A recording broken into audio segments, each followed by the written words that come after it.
अरे आओ भैया आओ। आज तुम्हारी अम्मा ने बड़े अरसे के बाद अपने हाथों से खाना बनाया। तुम्हारे बाबा की फरमाइश थी, मैं लजीज खाना खाना चाहता हूँ, तो मैंने तुम्हारी पसंद की बिरयानी बना दी। थैंक यू मामा। अब आप ये मत समझिएगा कि मैं रोज रोज खाना बनाऊंगी। अरे क्यों? इसका मतलब है कि कल हमें फिर खानसामा के हाथ का खाना खाना पड़ेगा। मुझसे ना कहें, अपने बेटे से कहें कि ये शादी कर ले। बहू आ जाएगी ना, उसे मैं सब कुछ सिखा दूंगी। हाँ भाई।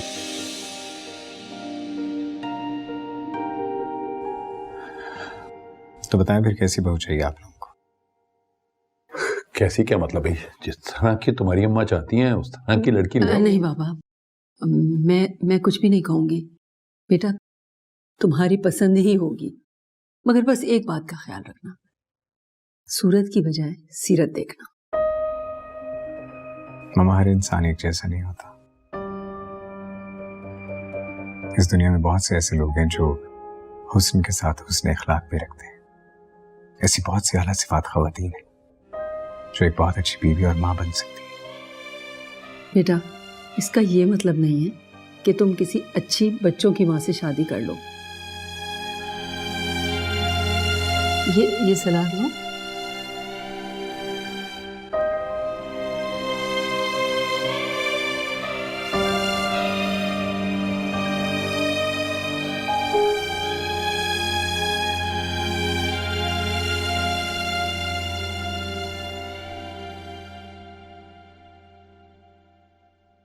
वलीद भाई चाय रख दो।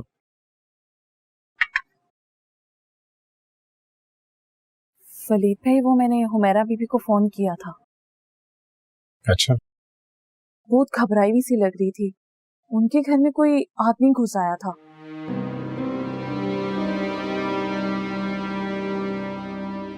लोग ठीक तो हैं? सब खैरियत तो है? बच्चे ठीक हैं? जी, हुमैरा बीबी बहुत खौफज़दा है।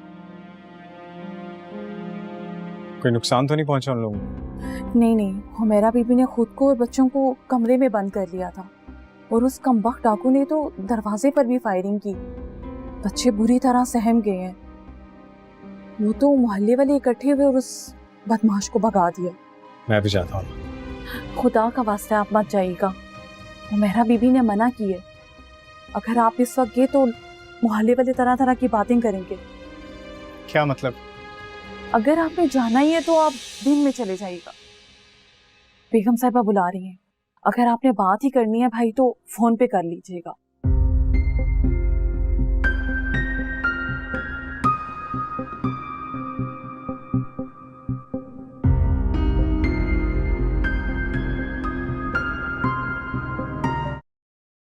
जी बेगम साहिबा, आपने बुलाया मुझे?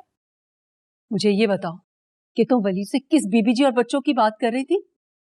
बेगम साहिबा वो मैं देखो, मेरी बात टालने की कोशिश ना करना, सच सच बताओ मुझे। बेगम साहिबा वो तो मैं अपने अजीजा का जिक्र कर रही थी। वो हमारे पुराने मोहल्ले में। झूठ बोल रही हो तुम। वली तुम्हारी बात सुनकर बहुत परेशान हो गया था और फौरन जाने को तैयार भी हो गया था, मगर तुमने कहा कि उसकी बदनामी का डर है। कौन है वो, बताओ मुझे। बेगम साहिबा वो बताओ मुझे, वरना अभी खड़े खड़े तुम्हें घर से निकाल दूंगी। तुम सब कुछ जानती हो कि वलीद कहाँ जाने के लिए बज़िद था, और कौन है जो उसको इतनी अजीज है। बेगम साहिबा आप वलीद भाई से ही पूछ लें। उससे भी पूछ लूंगी, पहले तुमसे तो सुन लूं कि तुम किसका पैगाम लेकर आई हो। कौन है जिसने वलीद को अपने घर आने से मना किया है? देखो कुसुम, झूठ मत बोलना मुझसे। मामा,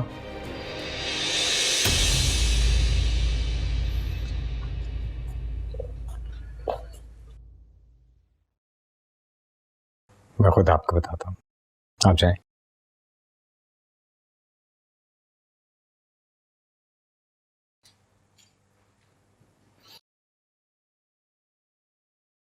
बैठे।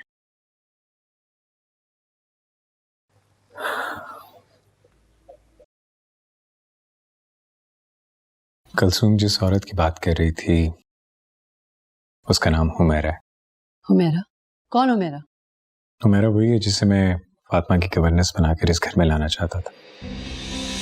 हुमैरा वही है जिसके लिए आप इतना इसरार कर रही थी कि ऐसी ही औरत को फातिमा की गवर्नेंस बनना चाहिए।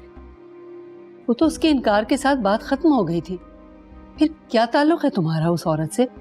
क्यों तुम उसके घर जाना चाह रहे थे? क्या सोच रखा है तुमने?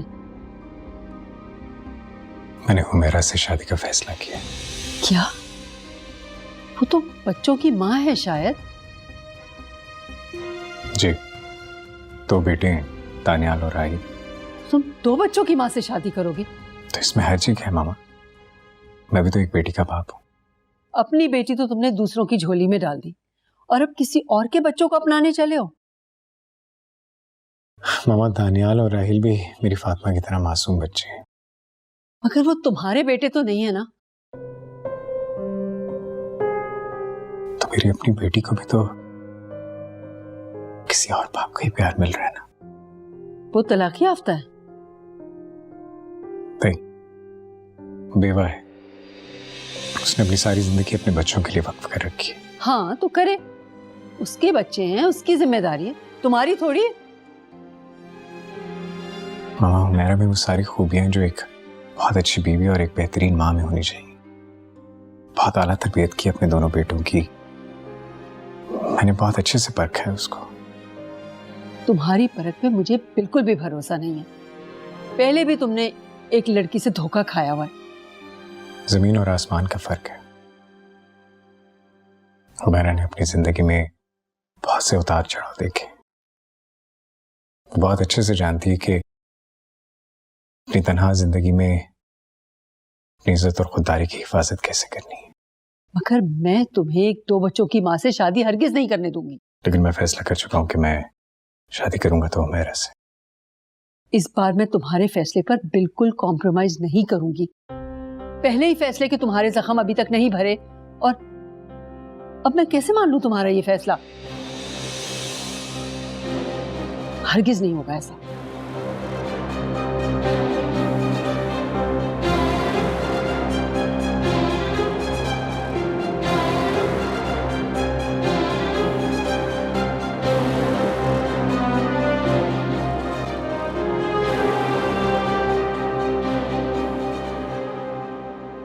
एक दफा ठोकर खाकर भी इस लड़के ने कोई सबक नहीं सीखा। मानी हमने वलीद की बात तो क्या हासिल हुआ? हमारा दूसरा बेटा भी हाथ से गया। सायरा वो बहू नहीं तबाही साबित हुई इस घर के लिए। मगर वलीद फैसला कर चुका है, अब आप ही समझाए ना उसे। जब वलीद फैसला कर चुका है तो क्या समझाऊं उसे? सायरा की दफा भी आपने यही कहा था ना कि बेटे की खुशी अजीज है, उसकी जहानत पे भरोसा किया था आपने। मगर क्या मिला? जरूरी नहीं है कि हर अच्छा बिजनेसमैन अपनी जिंदगी भी अच्छी तरह चला सके। अगर इंसान को एक दफा ठोकर लग गई है तो इसका ये मतलब नहीं कि बार बार ही वो मुंह के बल गिरता रहे। देखो, उसने अपने आप को संभाल लिया है और असल मकसद क्या है कि राह के पत्थरों से बच के निकलना चाहिए, है ना? पत्थर की ठोकर और बीवी की ठोकर में फर्क होता है। पत्थर की ठोकर से तो सिर्फ इंसान का पांव जख्मी होता है, मगर अगर बीवी ठोकर मार देना तो पूरा घर, शौहर और यहाँ तक कि औलाद की रूह तक जख्मी हो जाती है। लेकिन इस खातून ने तो अपने बच्चों को जख्मी नहीं होने दिया ना, अपने बाजुओं में समेट के रखा इसने अपने बच्चों को जमाने की ठोकरों से बचाकर। मगर पराई औलाद की जिम्मेदारी वलीद क्यों लेगा? वलीद की औलाद की जिम्मेदारी भी तो किसी ने उठाई है ना हाजरा बेगम। वलीद जख्मी हुआ है और वो हुमैरा को अगर अपने जख्मों का मुदावा समझ रहा है तो समझने दें। वलीद की पसंद को नेकी समझकर कबूल कर ले। मगर अकबर, उसके 2 बेटे हैं। यतीम है ना उसके बेटे, और यतीमों की कफालत करने वाला अल्लाह की नजर में क्या होता है आपको बहुत अच्छे तरीके से पता है। सोचें।